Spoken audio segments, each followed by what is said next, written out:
On Monday night, before bed, I checked YouTube and out of the blue, Nintendo posted the final update for Mario Maker 2.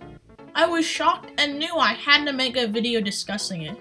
The next morning, before I could even start planning out the video, I checked YouTube again and saw that Nintendo posted another thing, which was another big update to Animal Crossing New Horizons. Once again, Nintendo is doing the unexpected. Let's talk about it.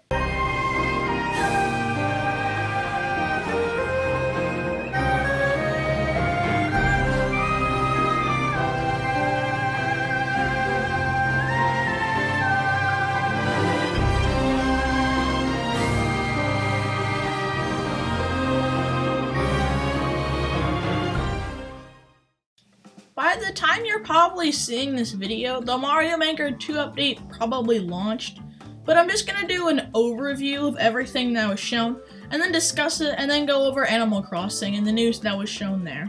The first thing that caught my eye was that the update said that it was the final update for Mario Maker 2. I was thinking that they would announce like new parts or a theme at every single direct like in Smash, but I guess this is the end for Mario Maker 2. I know they're probably gonna advertise it more because it's a pretty big thing on the Switch, but seeing that this is the last main update with new parts and themes, I was pretty shocked. It starts off with showing the Super Mario Bros. 2 power-up. A lot of people thought there would be a theme for it, but I guess Nintendo just made a power-up for it. It does look really cool how you can like pick up things and throw them, and how you can do that with like enemies and parts, and I think fans will really enjoy it, and it'll bring a lot of new kind of gameplay elements. After that, there were four main kind of power-ups or kind of suits that were shown. There was the frog suit, which I think is really cool, and I think it'll make water levels a lot more fun, and they could even become like racing levels because I saw that it's really mobile when you're in the frog suit and you can go really fast, so I'm really excited for what'll be shown and made by people with the frog suit. Then there was the power balloon. I've never really heard about this before, but I guess it's from Super Mario World. I mean, it looks pretty cool. There's also just so many things that could be shown for every single Mario Maker 2 part or block or theme that comes. There's so many possibilities for every single thing that comes, and I think the power balloon will be something really cool that'll kind of amp up air exploration. Next, we have the Super Acorn from Super Mario Bros. U.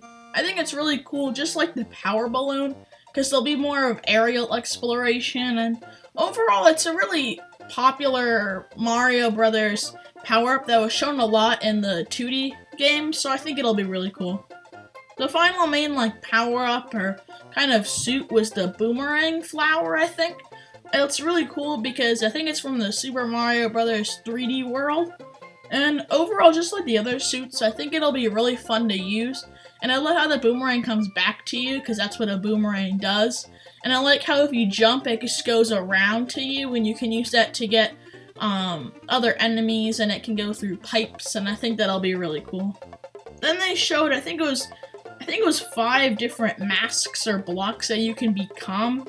There was the cannon mask, the propeller mask, the POW block, Goomba mask, and Bullet Bill mask. I don't know if some of them are masks or blocks, but I think you can just like become them, and I think they're all really cool. The cannon one is really fun where you can blast enemies and blocks. The propeller block is pretty cool to get across the higher areas where you can, I think there's like a propeller power-up already I think it's from the Mario Bros. U games where you like fly up, and I think that's kind of like it, but I guess here you can go up 3 times, so I mean that's pretty cool. Then there was the POW block, nothing big about that. I mean, you can just POW everything, that's pretty cool. The Goomba mask was probably one of my favorites because you kind of blend in with the Goombas around you. It's kind of like in Breath of the Wild when you can blend in with the Bokoblins with the Bokoblin mask or the other masks that Kilton gives you. And I think it'll be really cool maybe to do like hide and seek mini games or trying to sneak around an area. I think that'll be really cool. Then there was the Bullet Bill mask. That's pretty cool too, where you can fly around everywhere. I think that's really cool, and it'll, just like the Super Acorn and Power Balloon, I think it'll show some really cool aerial exploration. Some other things that were shown were the Koopalings, which are a bunch of kind of mini bosses for Mario games. I think those are cool, and it'll be a lot more fun to go into like castle areas where you won't just fight maybe Bowser Jr. and Bowser. You can have different kind of mini bosses to fight, and I think it'll go really well with that World Maker. I'll get to that later, where there's mini bosses with the different areas. Then there's the Cursed Key. I think that'll be really cool to have. I think it'll be used a lot in troll levels, and I'm kind of sorry to anybody who gets trolled by it, but I think the Cursed Key, like a lot of the other things, is a really cool kind of item, and it'll be really cool in different areas. Next, we have the on and off trampoline. The on and off block was a really cool mechanic introduced at launch, and I think an on and off trampoline is perfect. Just like with the other parts introduced, anything that's shown has so many possibilities, and doing an on and off trampoline is a great move by Nintendo. I think it'll be really great to use that in air places or just to get to higher areas, and I think there's so many cool possibilities that could be used. Then we have Mecha Koopa. There's not much to say about it. I like the different power-ups that it can do, where it has maybe lasers or fire, or it can fly. I think that's pretty cool, and it'll be some nice cool enemies to fight. Then probably the biggest thing was World Maker.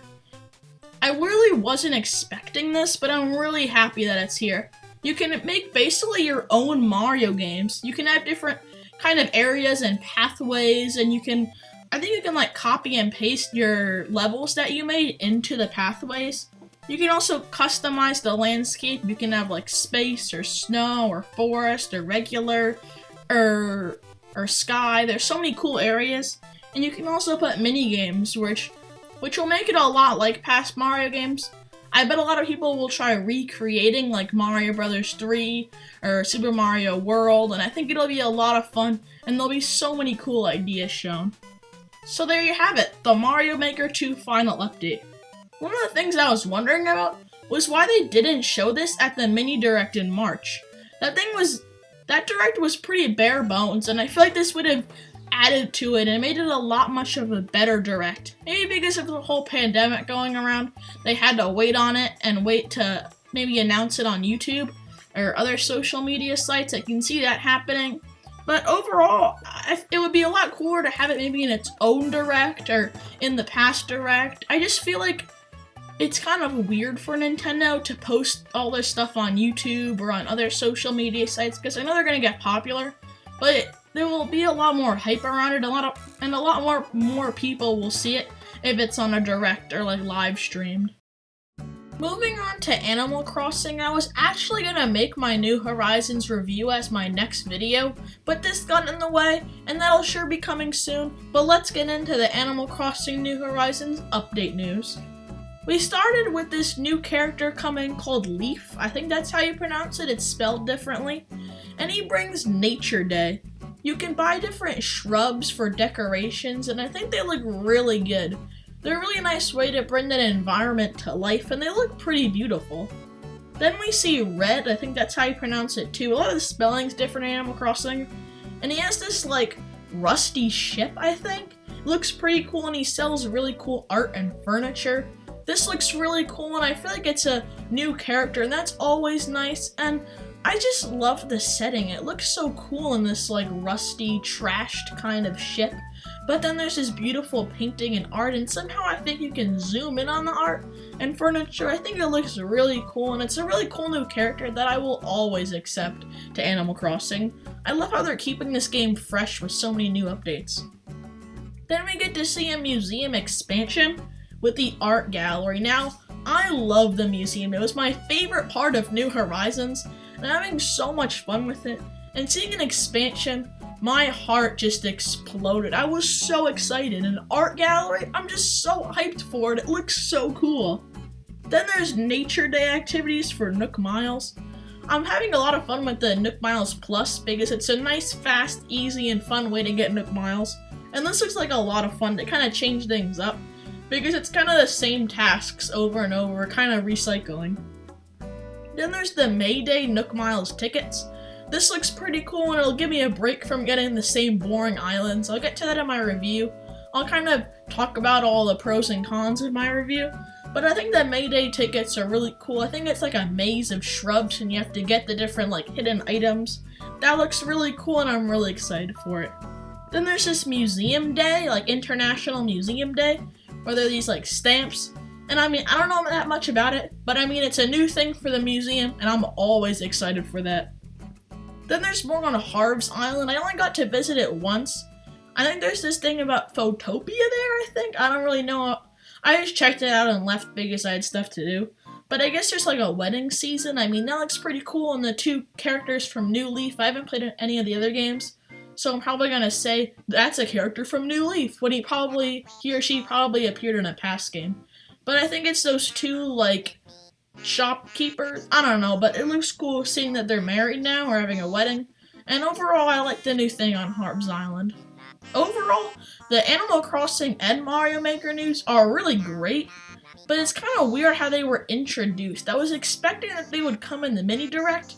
Of course, the Animal Crossing stuff for the Nature Day event wouldn't be shown because they were introducing Bunny Day, but I feel like the Mario Maker could have come in the direct. It was so bare bones, and this could have like lifted it up a bit, adding more meat to it. When they post it on social media sites, yes, it gets a lot of attention, but when it gets into a direct, more people see it, and it gets people more hyped and see, wow, that's a big thing. When people see it on social media, they're like, okay, or yeah, but it's bigger to have it in a direct.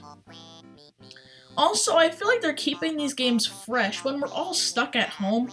It's nice that Nintendo knows that we're there, stuck at home, and they're always giving us like updates. We see the Animal Crossing update, which is keeping me busy, and then there's Mario Maker, so they kind of remind me about Mario Maker because I kind of forgot about it a little.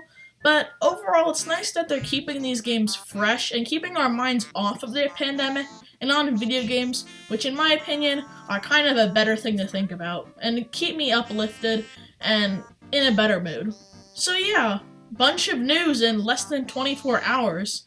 By the time you're probably seeing this, the Mario Maker 2 update came out. But overall, I just wanted to kind of let you guys know and see my opinions on it. I didn't mean this to be a big video and I kind of made it in a hurry, but hope you enjoyed. Don't forget to like and subscribe. Potato Sensei, out.